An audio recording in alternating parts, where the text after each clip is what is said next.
Once again, everyone, I am Ed DeVoe, president of the New Jersey CannaBusiness Association. We're the state's first and largest trade association, founded to help the state develop a responsible, sustainable, diverse, and profitable cannabis industry. We try to bring to you most every Friday the Lunch and Learn program. Welcome to Lunch and Learn. This is where you can hear from industry professionals, hear the best about what's happening in the industry, and get some pointers about your future business in New Jersey's cannabis industry. Before we get started, as is our custom, we try to come to you from a different location on Fridays. So today, I happen to be coming to you from Cherry Hill, New Jersey. I am at the Legacy Club at Woodcrest. So this is a great private, actually public golf facility. And it in fact has an opportunity for people to come and enjoy the 1929 bar. So welcome to Cherry Hill and the Legacy Club. So today, before I introduce our special guest, I want to, as always, thank our sponsors. Argus 365, a security company. Burton, Trent Public Affairs. Curaleaf, a current ATC. Eaze, Financial Resources Federal Credit Union, Garden State Greenhouse, the law firm of Inglesino, Webster, Wyciskala, and Taylor, Puffin Entrepreneurs and Investors, the Sheet Metal Workers, Local 19, Syska Hennessy Group, large construction outfit, the UFCW in Hugh Giordano, and Weeds Direct. I want to thank everyone for joining us once again. In the last couple of weeks, the topic of labs and safety and testing has been at the forefront of the conversations at the CRC and in the industry. And so what I wanted to do is absolutely welcome our guests today as they do reflect some of our promotional concepts within laboratory testing, safety, and science. Don't forget, it's a huge part of what we do in the industry. So I do want to welcome to today's Lunch and Learn, Ben Pascal. Ben is the Chief Business Officer of Invisible Sentinel, who is a wholly owned subsidiary of bioMérieux. And I also want to welcome Maria McIntyre. Maria is the Strategic Business Manager for Cannabis and Hemp within bioMérieux. So with that, I want to welcome you to the New Jersey CannaBusiness Association Lunch and Learn. Thank you so much for being the tremendous members that you are. And I'll turn the program over to you. Thanks, Ed. Thanks, Ed. It's a pleasure to be here. So again, thank you for the introduction, Ed, and a pleasure to be here today and engage with you all. There are so many complexities to consider within the cannabis industry. Science, and more specifically, cannabis microbiology, doesn't need to be one. So today we join you to share how we make cannabis microbiology simple while meeting the New Jersey compliance regulations for microbiology, as well as protecting consumers, your brand, and profitability, and the overall cannabis industry at large. And as Ed indicated, I am Maria McIntyre, and with me is Ben Pascal. And together we will guide you through a discussion on this topic to simplify science and meet those regulations and protect human health and safety. During our time together today, first, we'll start off with why you should care and why it's important to care, and then how that brings health and safety for all, then leading to the regulations and compliance, as well as the microbiology and safety and how, really in essence, how that works, and then driving to how we make cannabis microbiology simple and reliable to fuel your operations and protect yourself and the industry. So why should you care? It's important to understand why we all do what we do. And you may be asking yourself, how does microbiology affect you and the cannabis industry? Microbes are present everywhere, including pathogens, mold, different fungi, and they all have a negative impact on human health and safety, as well as your brand. And these are present throughout the supply chain. So it's important to understand where there's potential contamination risks and where you can have positive impacts throughout the supply chain to make a difference to ensure quality and safety of your product, as well as that compliance with final results, for compliance with final testing. So we can all look back and see what we've learned from the pandemic. We've quite learned a lot. And one of the things is that there's a lot of little things that can harm us.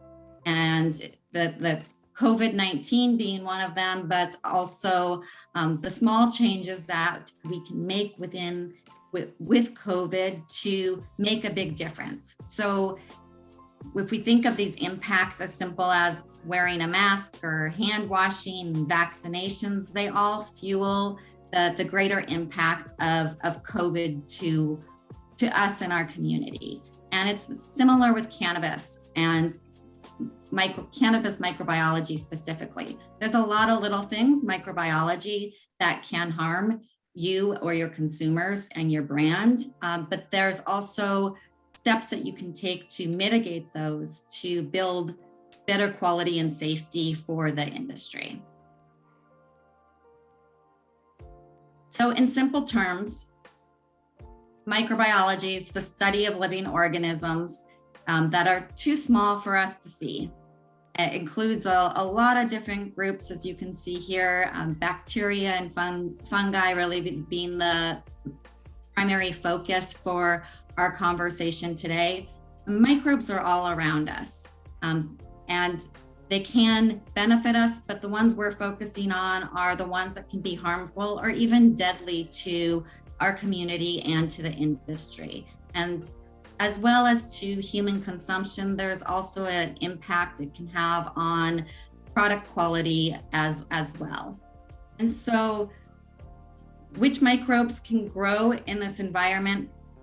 There's so many. And we'll look at the New Jersey regulations here in a moment and how New Jersey has put those into effect to consider the key elements for health and safety of the industry.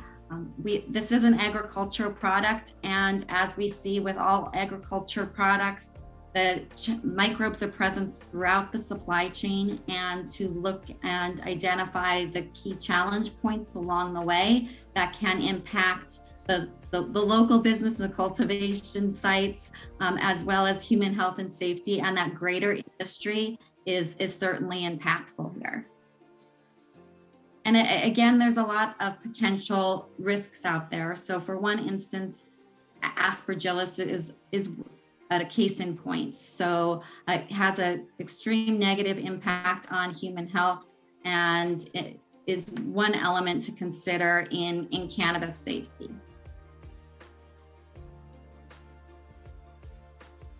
So if we look at the adult use consumers, in many cases, this is not just the adult use consumers. This consists of medicinal consumers and other consumers. So regardless the title of the consumption mode of the industry, there needs to be the value and focus around consumer health and safety. And we're truly given a unique opportunity here with the growth and prospects of this industry. It gives us the opportunity to embrace the science and health and safety to truly impact not only New Jersey, but also the expanding industry to again protect from health and safety standpoint, but also protect from recalls and look at other industries such as food and pharma and nutraceuticals to how they've laid the pathway to reduce risks and mitigate risks to ensure, again, that health and safety to the industry. And I think, Maria, I'll add something here. You know, the one thing that we want to see kind of overarching picture when we're talking about microbiology, right, is the perception of the industry by the broader community, whether that's those that consume cannabis and those that don't. When someone points to a nutraceutical, a vitamin that you may take, we take it for granted the testing that product went through and know that it's safe. We want that same perception to be of the cannabis industry as it continues to grow, both in New Jersey and across the United States. We want that consumer of the product to not think twice about it, to know that the product is safe, that it's been tested, that it's going to give them the benefits that they're certainly looking for, whether that's medicinal or in some sort of adult recreational use, that it's a very safe product. And I think the safety standards that are being put in place in New Jersey and across the nation are going to be critical as this industry grows, that perception is there, that this is an industry that's here to stay. It's here to grow. It's here to continue to grow, and it's here to provide a lot of value for the community at large. And safety is such a huge part of it.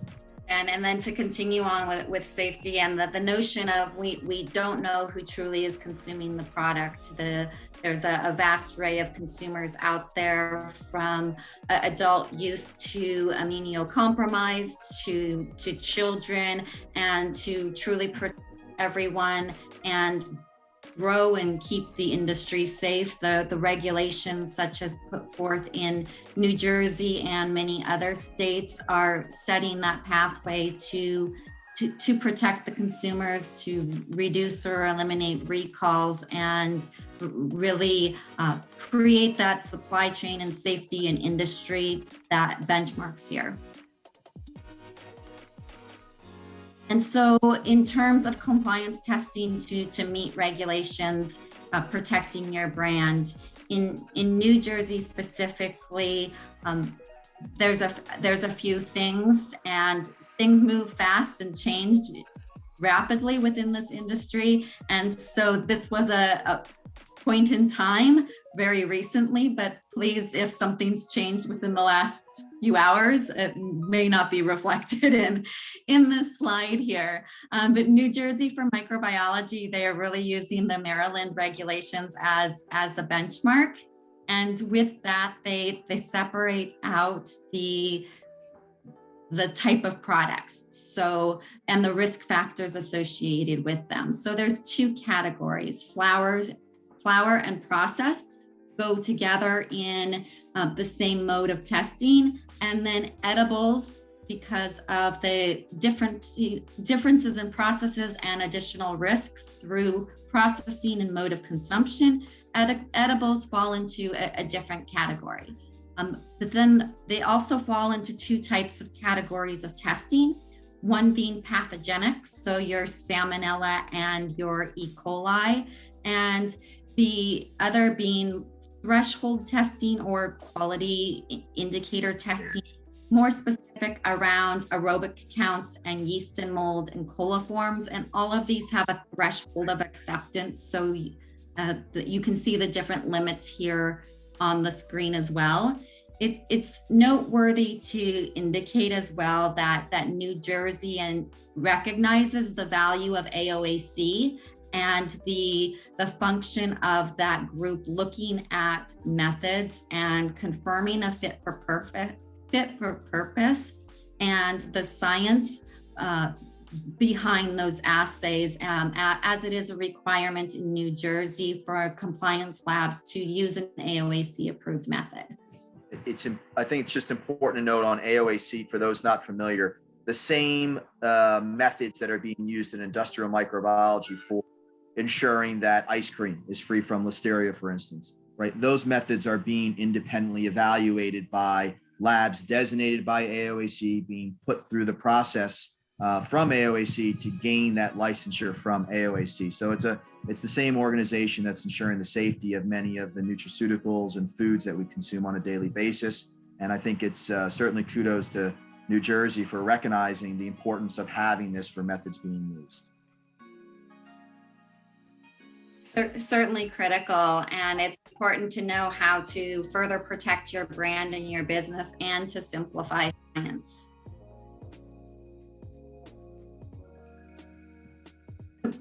Ben, did you want to dive into how we help the industry with simple and reliable and robust science?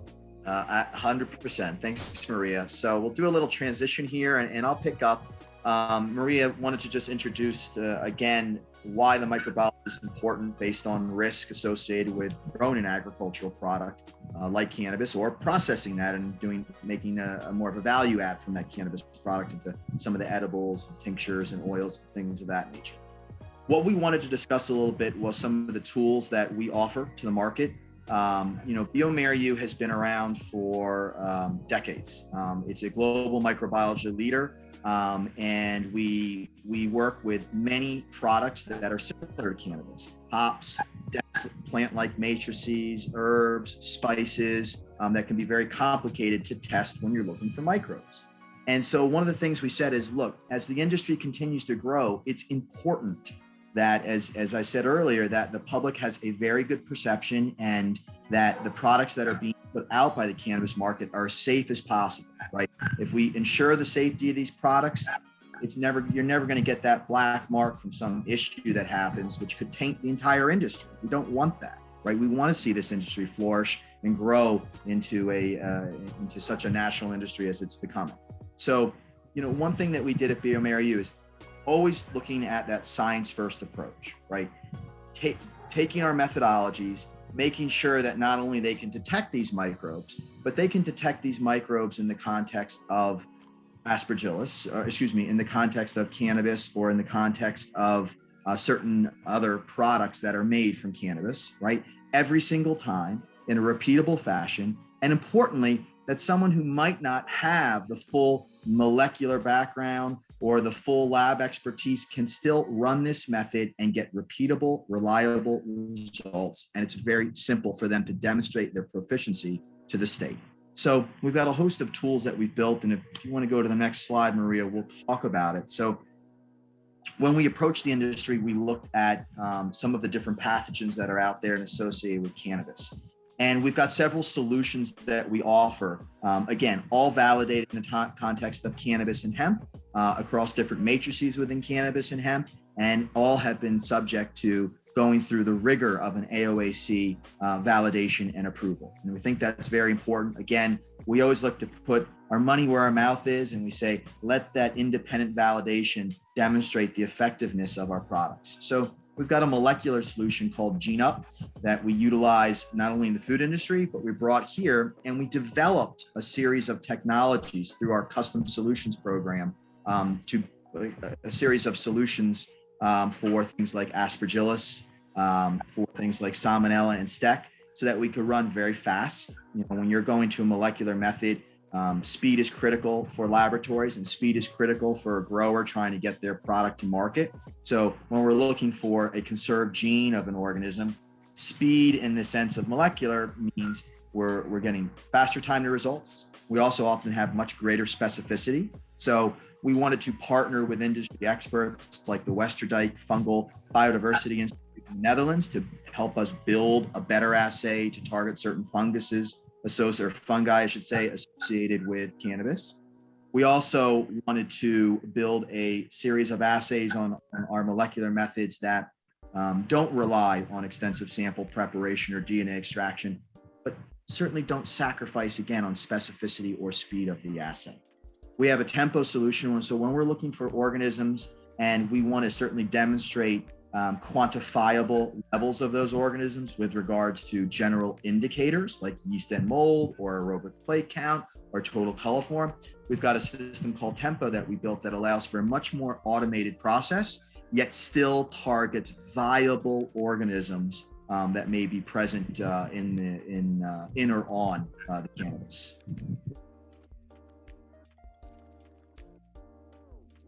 Solutions, we certainly are able to meet the demands of what New Jersey has brought out.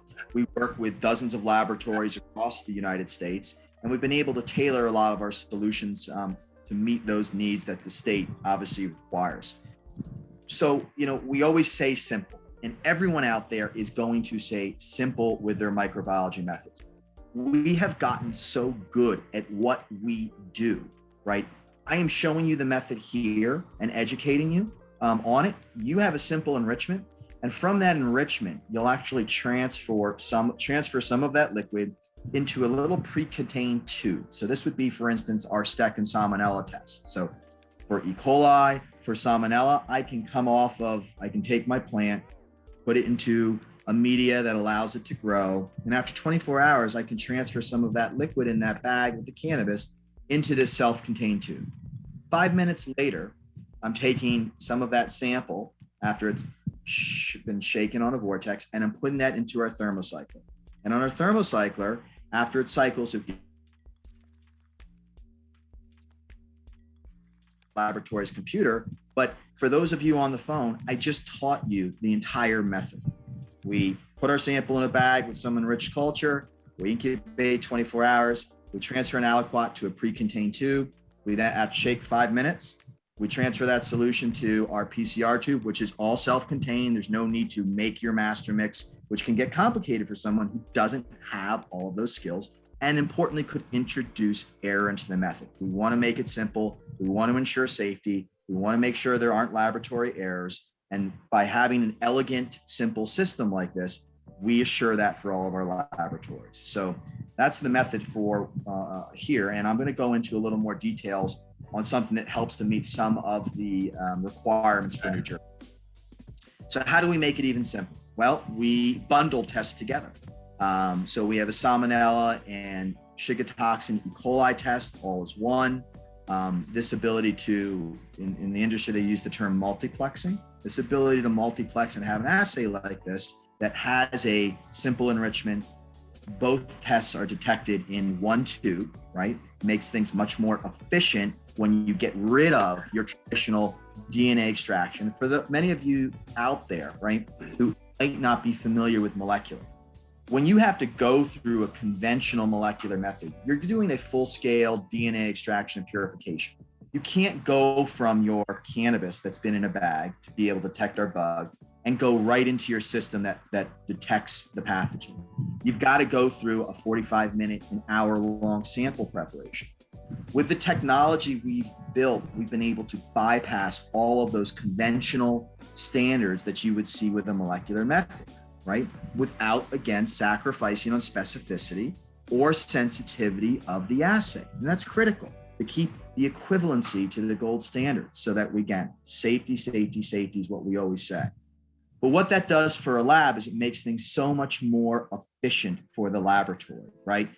Time that technician has to spend on that result, reduction of error that technician may have in running those samples, right? It makes for a much more repeatable result and screening process. That all hits their bottom line in terms of profitability, combining assays into one, right? Getting rid of the need for DNA extraction kits, which add cost for the lab. This all allows for that rapid result, and it allows for labs to really improve their margins and at the same time deliver a fast, high quality result for that grower processor who needs to get their product to market. We'll go to the next slide, Maria, if we can. So as I said, productivity is one thing that's critical for the laboratories who utilize our technology to meet these standards. We want to increase their profitability by making easier assays that reduce the sample prep, that combine multiple targets into one. This helps to improve profitability, but also making a result that is not, making a test that's really not subject to things in nature that could create a false positive or create a false negative. Here is where things can start to add up and decrease that profitability, or, adversely impact that customer that you may have, that grower processor who really wants to get that reliable result quickly, right? All this is then, impacts then the overall quality of those results that laboratory is getting to ensure the safety of the product that's reaching the market. So we really try to focus on that. The other things that I think are important that we'll touch on, right, is that it's not good enough to just develop a method to meet the standards of New Jersey and to drop it at that laboratory and say, here you go, here's your package insert. Here, you're on your own, right? There's some really great benefits to partnering with a group like bioMérieux. And this is something we do when we enter an industry, right? We have an entire validation process we've developed for all of the states across the United States. Every state is a little bit different, right? But we've developed not only a validation process so that laboratory can demonstrate, one, they're proficient. their technicians are well trained, right? And they can demonstrate that proficiency to the state, right? So we know if we run the method properly, that it's going to yield the results that the state is looking for. Absence of E. coli, absence of Salmonella, right? And general indicators that are below certain thresholds. So we want to make sure the lab is proficient, and we want to make sure the lab knows how to validate the technology to demonstrate the proficiency to the state and that their technicians are trained. So where am I going? And that is, we've got more than 10 people, and their sole job across the United States where they're stationed, they are microbiologists. They work directly hand in hand with our laboratories and our customers. And when I say hand in hand, they are on site for the entire training process. They understand the validation process and work with our labs to design and develop that validation process. And they're there to ensure that that validation process goes smoothly and that those technicians are trained so that the laboratory can get up and running and certainly deliver the high quality results that we talk about when our technology is used in the manner it's been validated. So we really, really take that time with our clients out there, and we're really blessed, I should say, to have those 10 individuals who work hard to ensure that these labs and their training and testing goes smoothly as well. We'll go to the next slide. So in terms of that offering, as I said, we do meet many of the New Jersey standards and really come full circle of what we can offer. And the other thing when I say we meet the standards is, should things change, this is always an evolving industry, we have that entire portfolio to change with our clients and to ensure that they continue to meet the needs of the state or in the future, potentially of the federal government as well, I will say. And we have an entire solution center in Philadelphia, Pennsylvania, and St. Louis. So right next door to New Jersey. We certainly welcome clients and customers to come visit where many of these assays are developed, where they're actually manufactured as well. And so we've got those solutions for Salmonella and STEC and E. coli. So STEC and E. coli, two different things. One is Shiga toxin E. coli. The other is general E. coli. We've got those solutions there to meet the needs and the growing needs should they change in the future. We have an entire process and group. It's a program within bioMérieux called XPro. And this is based out of, a lot of this is based and centered in Philadelphia, where we partner with industry. So we've had growers come to us, we've had labs come to us with unique targets, and we've literally built custom solutions for them and then taken those custom solutions through regulatory approvals as well. We have that ability at bioMérieux to do that pretty rapidly. We've gotten quite good at it over the years. So that entire division of the company is based in Philadelphia. And we work closely with our industry partners to ensure we're really on, as I say, the bleeding edge in terms of regulatory requirements that are needed in this industry. And we'll go to the next slide, Maria. Ben and Maria, if I may just jump in here for a moment. Please. So for me as a science novice, I want to let you know that this is tremendous information because at a very base level for me, someone who's not a technician, this is incredible to understand that the legal cannabis market is testing and relying on safety standards that when you look at things that we ingest, that this is incredible. And I think that it speaks volumes to the fact that the regulated legal market is one of protection. And that's what I'm getting from this presentation, that the legal adult use market, even the medical market, is one of protected quality products, and that people should feel generally safe about the things that are packaged in a legal, regulated market. So this is amazing. And then I do want to jump to a question, because this is a great question from Rob Mejia of Stockton. What are the most common reasons that flower or edibles fail required tests? Well, for Maria, do you want to go? Do you want me? Either or. We're both smiling. We both have thoughts here on it. If you don't mind, Ben, I'll start. Go ahead. You can add. So it's really a conversation in and of itself that we could have with you. There are so many factors, and the flower through cultivation or edibles they have overlap, but they have separate risk factors. And so with the cultivation side for your flowers, if you look at the total for both of them, really to broaden the scope, if you have to look at the broader picture, where the risks are within your cultivation site, where there can be environmental monitoring, and where your critical control points are, if I may, and you can look at those risk factors, mitigate them to improve process and quality of that final flower, which is then can be extracted and then moved into the edible side, which you mentioned. And then from the edible side, if we look at the food industry in particular, there's checks and balances in place as well for processing. And listeria comes to mind here, and Maryland and New Jersey are one of the few states to recognize that, which is a really push an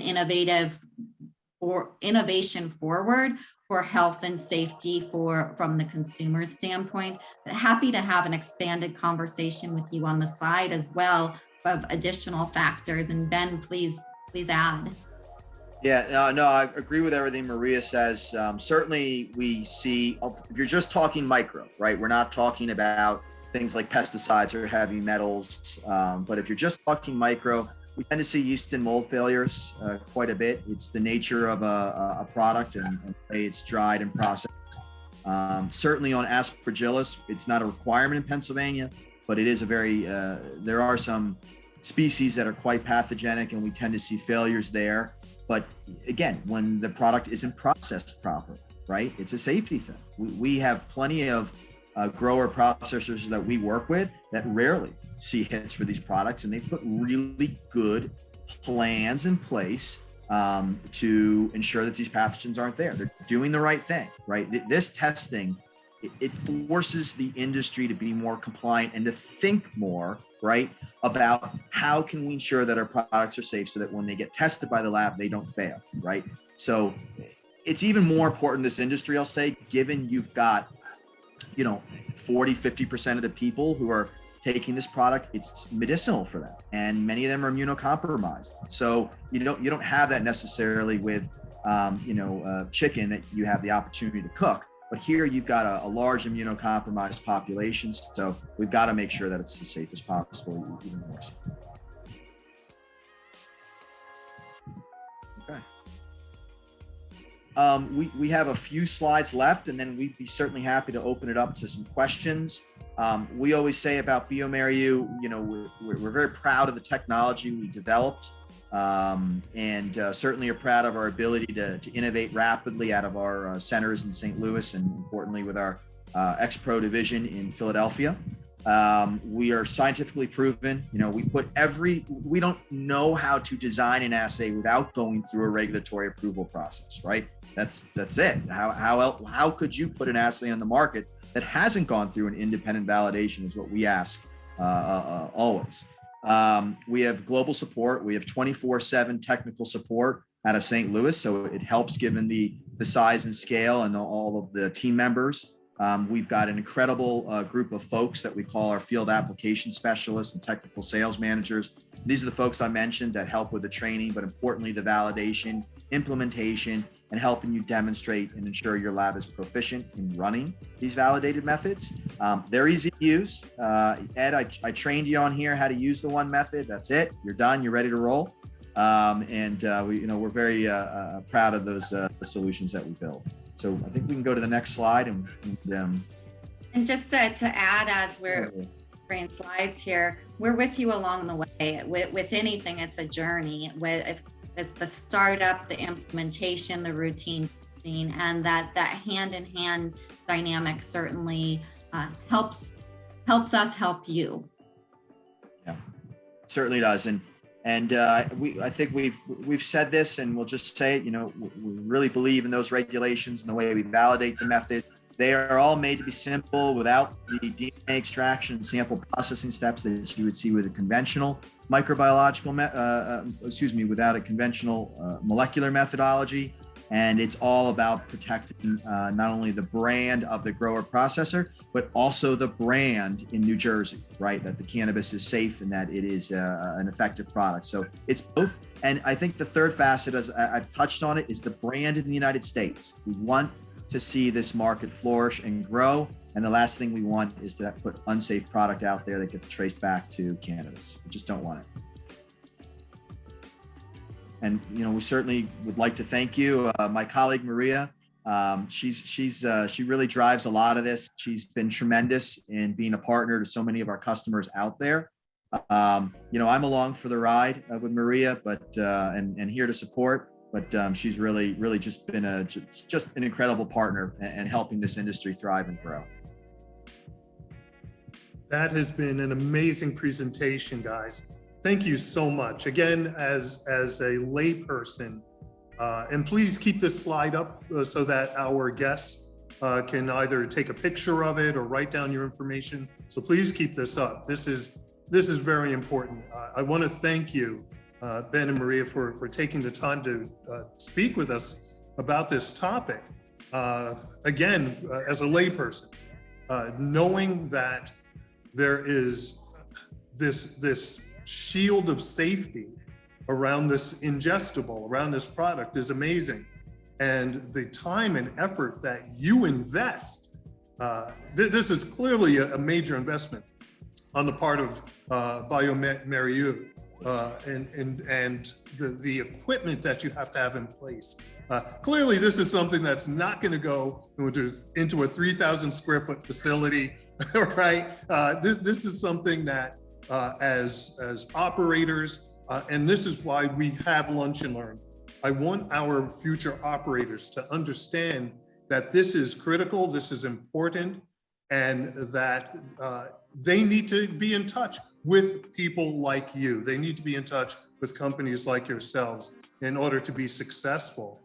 I'm going to see if there were any other questions, but otherwise, if you want to kind of leave us with what is it that you want us to take away from this as lay people and as operators in this new industry?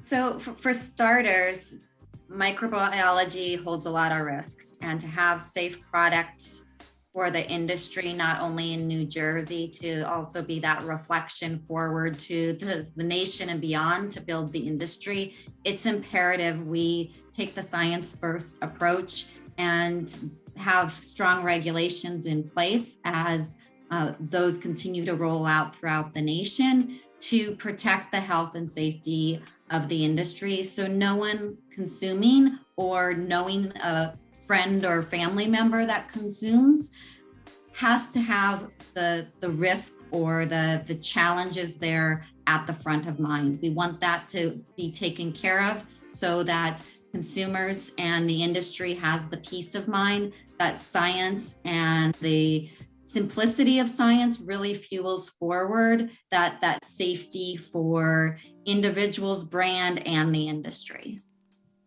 Maria, I don't think there's much more I can add. I certainly want to thank everyone for participating, and Ed, thank you for allowing us to participate as well. We really appreciate it.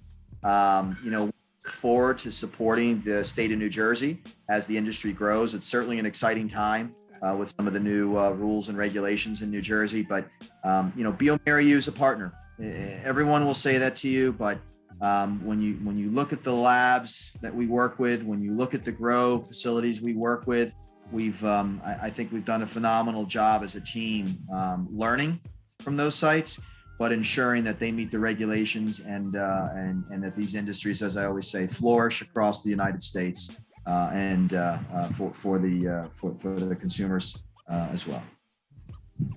That's great. And thank you, guys. To echo one more thing here, please. This conversation, if there's something that's been impactful or confusing to anyone, please reach out. Happy to have a conversation with you. And share with you more information on how to support your journey for cannabis safety in the industry. So again, thank you all for the time, and Ed, a pleasure to have this unique opportunity with you and your team today. Well, thank you, Maria. Thank you so much. Again, everyone, just a virtual round of applause for Maria McIntyre, the Strategic Business Manager for Cannabis and Hemp Microbiology at bioMérieux, and Ben Pascal, the Chief Business Officer at their wholly owned subsidiary, Invisible Sentinel.